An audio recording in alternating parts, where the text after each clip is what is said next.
Hello everyone, welcome back to video on Module 11. Alright, so now we're going to talk about eugenics in America. And if we want to do that, we have to talk about these two individuals. Now, they're not by far the only people involved in the American eugenics movement, but they are probably the most prominent of the group. So the first one is Dr. Charles B. Davenport, and the other one is Harry Laughlin. Davenport studied at the Harvard University and later on became a professor of zoology at Harvard.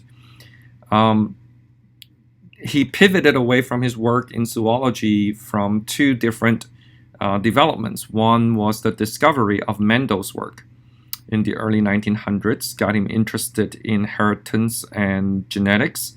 And the other one was his work with Carl Pearson, who was a very influential statistician and developed many statistical tools that we still use today. And after reading those work, Davenport kind of pivoted his study into understanding inheritance, applying a statistical model to the process. He actually made a trip to visit and met Galton in the early 1900s.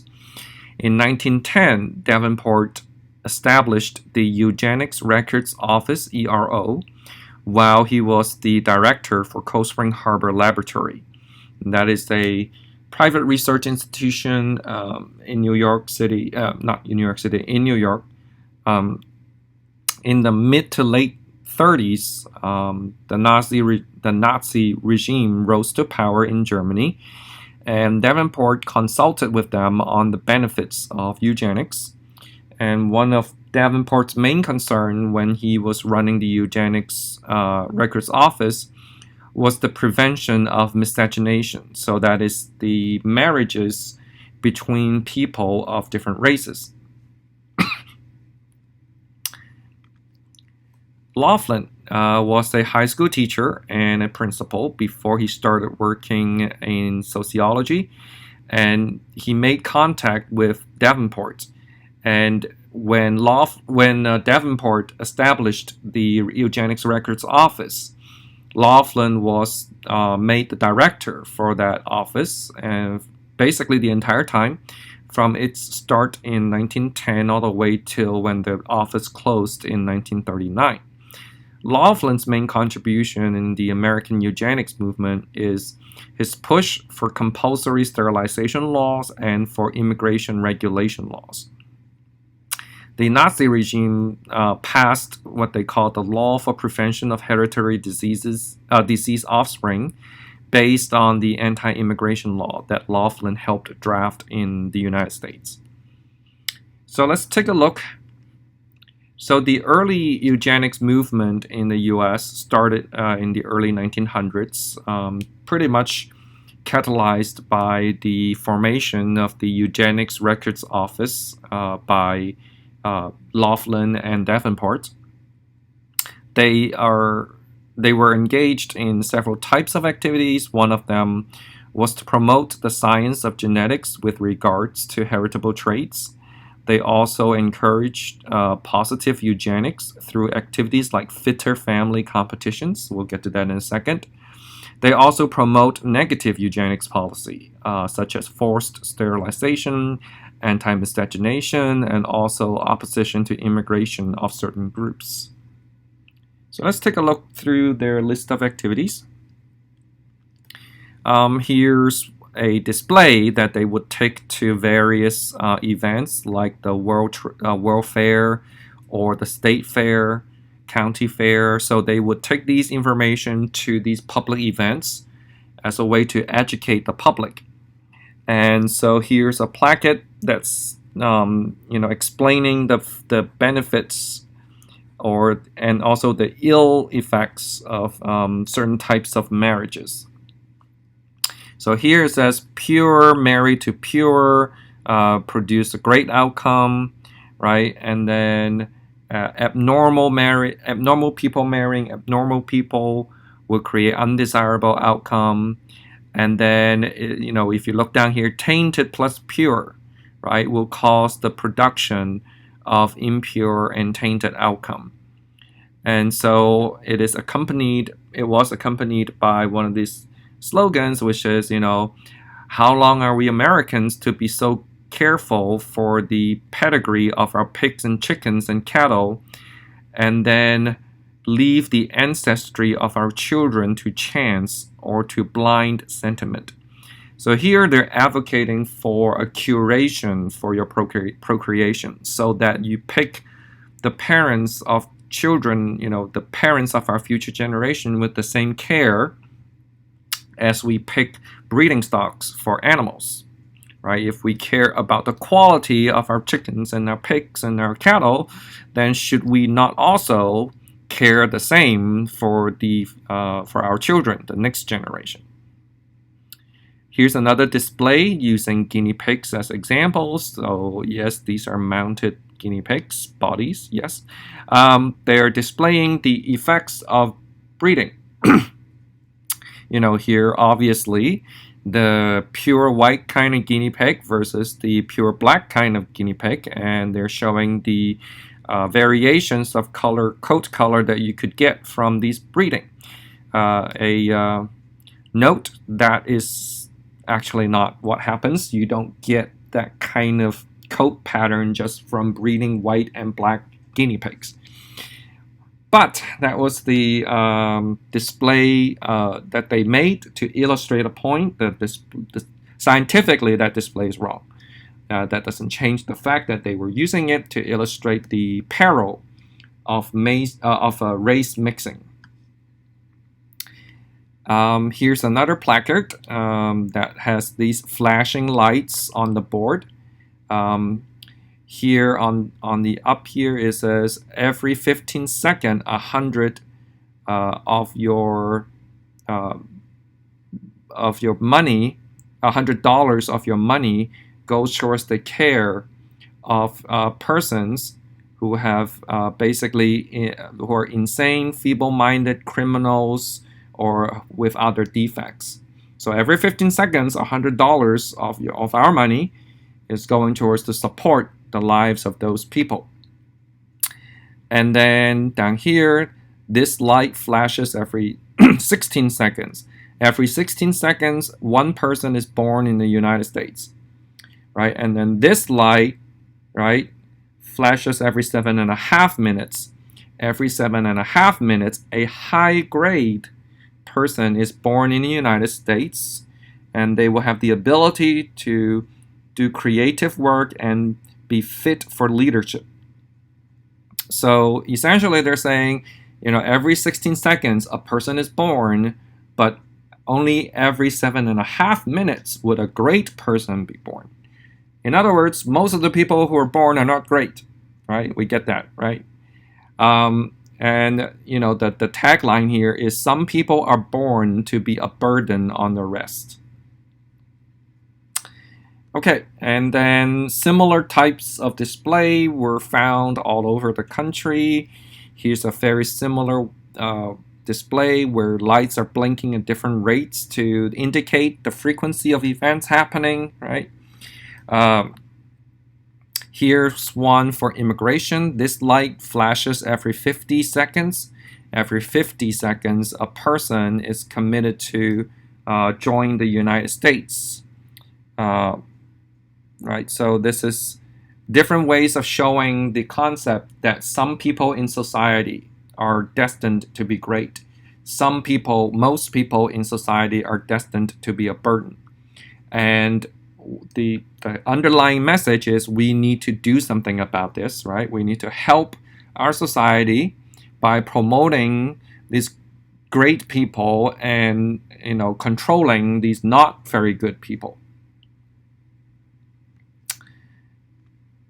And so at these state fairs, they would bring these boards with flashing lights. They would have these guinea pigs mounted on the board, and to talk about heredity and genetics. Now remember, in the mid-20s to 30s, the idea of hereditability, it was still quite new. Remember that Mendel's work was not discovered until right after 1900. Now, of course, Darwin's work was already known by then because it's got about 50, 60, let's see, close to 70 years for Darwin's idea to circulate. And so they're talking about genetics and heritability is the new science. And coming with that new science is these ideas about traits that can be inherited, which makes you a great person. And this is an education of the American public with these ideas. And at these state fairs, they would also have these fittest family competitions, where families will enter to be judged by a panel of experts of some sort, scientists, I guess, as whether they are genetically fit. So what are the criteria? Well, you probably don't need me to tell you, but they're looking for families that look wholesome, right? They have lots of kids that are high quality. Maybe they were clergy or successful business people or doctors or some other notable vocation. And they're physically fit. They are they look nice. So these are the fittest family competitions. And if you win, sometimes you get a medal. This is one of the medals for the fittest family competition. This was from what they called a group called the Race Betterment Foundation. And in this little medal, you have two people, man and woman, passing down a torch to a young child, signifying the heredity, right? You're inheriting these good traits from your parents. And on there, it has this line that, "Yea, I have a goodly heritage." And that actually came from the Bible, from Psalms 16:6. It says, "The lines are fallen unto me in pleasant places. Yea, I have a goodly heritage." So at this promotion of these ideas, it was quite explicitly linked to the Bible and to many religious views to support the idea that the fit amongst us should be encouraged to procreate and breed, and then the less fit amongst us should not be encouraged to procreate. So that's kind of the positive eugenics, right? They're doing these works to promote the idea of individuals who are fit should procreate more. Now, on the negative eugenics side, we have a very prominent case of Carrie Buck.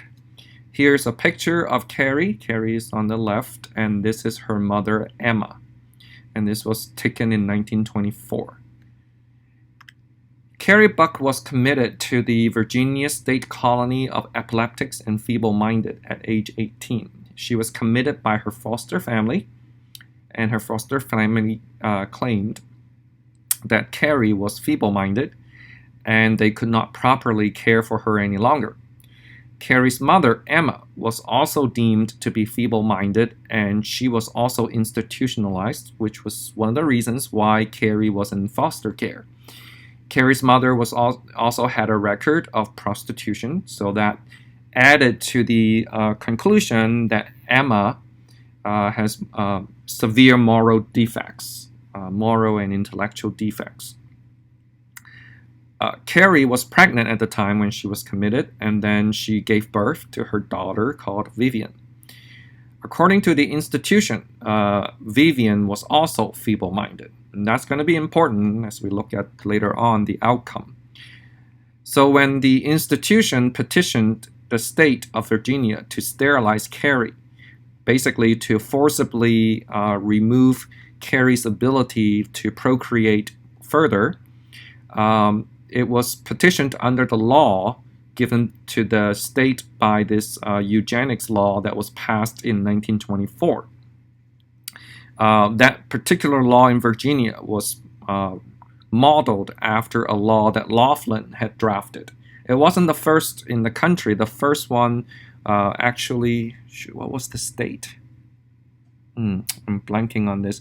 But Virginia was not the first state to have that law, but The early versions of the forced sterilization laws were not very well written. So the version that Virginia passed was considered to be a much better version of a forced sterilization law. And so the institution, the Virginia State Colony of Epileptics and Feeble-Minded, petitioned the court to allow them to forcibly sterilize Carrie. Carrie's guardian at the time opposed this, and they sued the colony. And the case eventually ended up at the Supreme Court of the United States. So that lawsuit has come to known as Buck v. Bell, Bell being the Virginia state attorney at the time. It was ruled in an 8-1 decision. It ruled in a way that permitted the forced sterilization. The opinion of the majority, written by Justice Oliver Wendell Holmes, became quite infamous. And here's the excerpt that is most circulated. So Justice Holmes wrote in the opinion, "We have seen more than once that the public welfare may call upon the best citizens for their lives. It would be strange if it could not also call upon those who already sap the strength of the state for these lesser sacrifices in order to prevent our being swamped with incompetence.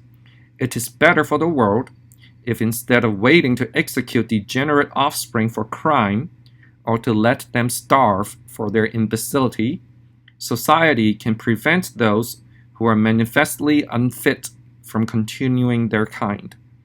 The principle that sustains compulsory vaccination is broad enough to cover cutting the fallopian tubes. 3 generations of imbeciles are enough." Here, 3 generations of imbeciles refers to Emma, Carrie, and Vivian. And so here there's some highlights that we should pay attention to.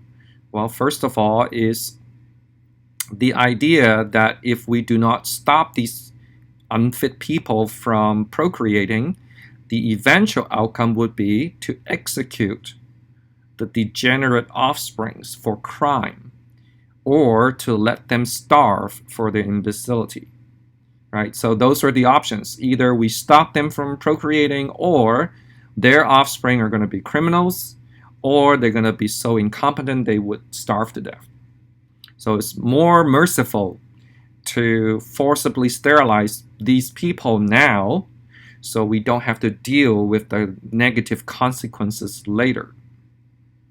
A second point to note from this short summary is that we are justifying this as a kind of sacrifice that these people should make, right? But it's forced sacrifice, isn't it? I mean, in this particular case, Carrie's guardian, and I'm sure Carrie herself, objected to this. So it's really peculiar that in this opinion, we are calling it a sacrifice. It's not really a sacrifice if you force someone to do it, is it? So those are some points that jump out at me when I read this excerpt. And this phrase, 3 generations of imbeciles are enough, became very infamous. It was used a lot in later on when we review the case and critique it, right? It became a very crystallizing point to summarize this view. So prior to this decision, the country averaged about 400 sterilizations per year. After the decision, it jumped all the way up to about 3,000 sterilizations. In total, the United States would sterilize over 60,000 individuals under eugenics laws between 1906 and 1960. So in the span of roughly 54 years, we have forcibly sterilized over 60,000 people.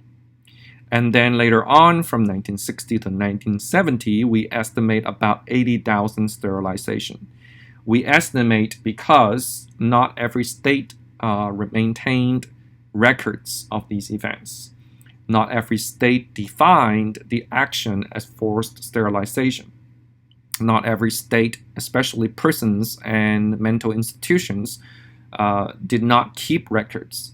And so it is very hard to get a good actual count. But the estimation by scholars who study this is put it at about 80,000 sterilization. The targets of these sterilization included those who were deemed to be feeble-minded or have severe intellectual handicap, as well as sexual deviance. So, in today's language, feeble-minded or severe intellectual handicap would be, individuals with intellectual development handicaps. The diagnosis of these, however, are not what we think of today. So the way that people were classified and institutionalized were not always objective. The people who were deemed to be feeble-minded were oftentimes misclassified. There were ulterior motives in doing this. Starting in 1970s, the states began revoking the eugenics laws and to shut down forced sterilization. However, to this date, the Buck v. Bale Supreme Court decision has not been vacated, which means we haven't had a new lawsuit that would go all the way to the Supreme Court, where the decision on the new lawsuit will basically take over this current decision. Between 2006 and 2010, 146 female inmates in California received tubal ligations that violated the state law that was in place at the time. After the news of these events were exposed, the state passed a new, stricter law that prohibits forced sterilization.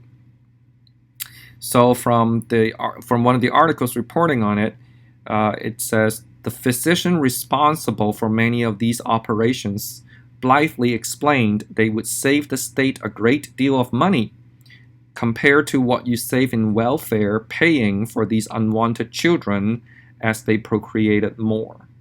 I want you to see the parallels in the rationale here between that and the Supreme Court decision. The forced sterilization was done as a way to prevent future harm. And notice the language they used, which was very revealing. It says unwanted children. And I want us to be clear. These children are unwanted by the physicians making these decisions. These children were wanted by their mothers, right? Otherwise, these mothers would have chosen their own methods of contraception. These future children that were prevented were called unwanted children to make it sound like nobody wanted them, but somebody wanted them. It's just not the people who want them were not given the authority to make that decision. That decision was taken away from these women who were forcibly sterilized. It is a great atrocity, and it happened all the way till 2010. And that is the legacy of negative eugenics.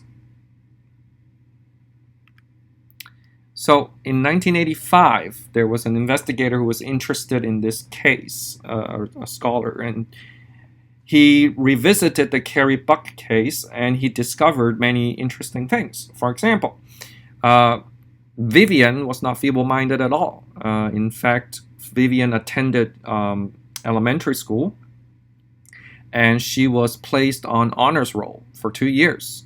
Unfortunately, Vivian perished from measles in the 30s, so she did not actually grow up to be an adult.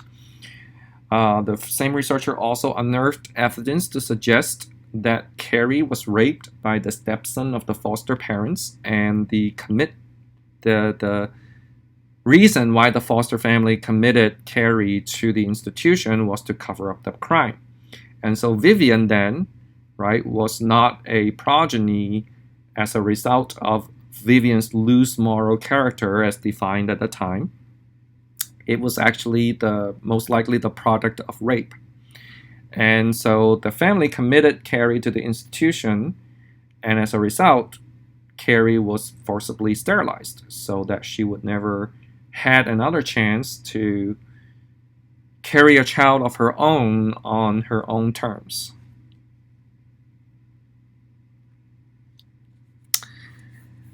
All right, so that was the forced sterilization angle of the negative eugenics. There's another angle here, which is the rejection of immigration. So we have to start this piece of legislation called the Virginia's Racial Integrity Act of 1924. It was a law that was helped drafted by Laughlin and the group of people, and it introduced the one-drop rule, where a white person is defined as someone who has, quote, no trace whatever of any blood other than Caucasian, unquote, or who is less than 1/16 of Indian blood. So this act prohibited the legal marriage between a white and a non-white person. The Virginia Racial Integrity Act of 1924 was overturned by the United States Supreme Court in 1967 in a case called Loving versus the Commonwealth of Virginia. In that case, an interracial couple sued Virginia for denying them the legal right to marry. The case made all this way up to the Supreme Court, and the Supreme Court ruled that the state has no authority to prohibit interracial marriages. In 2001, the Virginia Assembly issued a formal apology, and it was signed by all but 10 of the state legislators at the time. At the same year, when they put that law into effect, 1924, the Congress also passed the Immigration Act. So the Immigration Act stemmed from the eugenicist fear that immigrants from Southern and Eastern Europe were below average in intelligence. So Laughlin helped draft the Immigration Restriction Act, which essentially scaled the immigration flow to the racial composition of the United States in 1890. What that means is, if in 1890 there were, let's say, hypothetically, let's say there were only 2% Italians in this country, then no more than 2% of all immigrants can be Italian. So the new immigrants must be scaled to the racial composition of the United States in 1890. It was supported by many stakeholders, including the labor unions, who were fearful of the influx of labor cheapening wages. So let's remember, 1924 is between the world wars, right? And we were seeing immigration influx from Southern Europe, for example, the wave of Italians. We also have Slavs, including Polish, Czech. So all of these Southern European immigrants. At the time, they were considered lesser. They were considered to be less intelligent, less capable, and so there was a push in preventing more of them from entering the United States. So nativists were afraid of immigrants bringing their own culture and the cultural practices which would dilute the significance of the Anglo-Saxon culture. So if that sounds really familiar to some of the things going on today, well, because they are. So the same kind of rhetoric that we use today by some fractions of our society are essentially the same reasons that they were using in 1920s to discourage immigration from countries that today we don't really think of as worthy of, being stopped from immigrating into the United States. These concerns about in the influx of new labor lowering wages You can basically read as they're taking our jobs. And also that they are of lesser intelligence, of lesser quality, that their culture is going to dilute our culture and make us lesser in the process. All of these ideas, they were not new. They were not new in 1924, right? They were as old as human race. And so bring you up to date on what's going on today a little bit. Well, maybe not today, but these ideas, they were not the exclusive province of people whom we might think is lesser educated, right? These opinions span the spectrum of our society. We can't just dismiss that as the opinions of the uneducated. Because here's one example. You remember Watson from Watson and Crick, right? That he was part of the team who discovered the double helix structure of the DNA. And here you have him making a statement that Africans are less intelligent than Westerners. Yes, he did say that. And so these ideas, they are not restricted to one particular group in our society.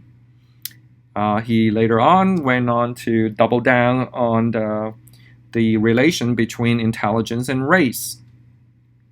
And so he was making the point that different races have different intelligence level, and he insisted that that's not racism. Well, spoiler alert, it is. The literature and the information on this is vast, and I deliberately chose not to cover it in this course because it would just be too much. But the current scientific consensus really is there is no such correlation between race and intelligence. And if you've been paying attention to the arguments about race in general, about the genetics of race, you can probably figure out why. And here's another video. For all the people out there who want to touch you, who want to come and stand by your building and thinking perhaps maybe the luck will run off, all the people who are reading Art of the Deal, hoping to find some answer that will satisfy their own desire for success. Are you just a phenomenon? Is it possible for everybody to be what you've become? No, it's not, but it's possible for a lot of people to become successful and even very successful. I mean, you have to be given, and this is where luck comes in. You have to be born lucky in the sense that you have to have the right genes to go out, and if it's in my business, if it's making deals, if it's to become Jack Nicklaus or Chris Everett or Martina. Or Let me ask you this. You have to have a certain gene. Do you think you would have done this if you'd been born in the ghetto someplace? If you'd started out with zip? I would like to think that I would have been successful. I mean, it's better starting out. I had a father who was in the real estate business in Brooklyn and Queens, and I had a little base, and I have a wonderful father, and I learned a lot from him. So I had a certain, I had an advantage. I'd like to think that I would have been successful, whether it was owning a chain of stores or even owning a store or doing something. I think I would have been successful. I've often thought about that. If I started out with a lot less, where would I be? And I think, I'd like to say proportionately I'd be as successful, but who knows, really? Hi, YouTubers! All right, so that was his words. Now that you know what eugenics means, whether his idea about the access to greatness and success matches the ideas of eugenics or not, I'll leave it for yourself to decide.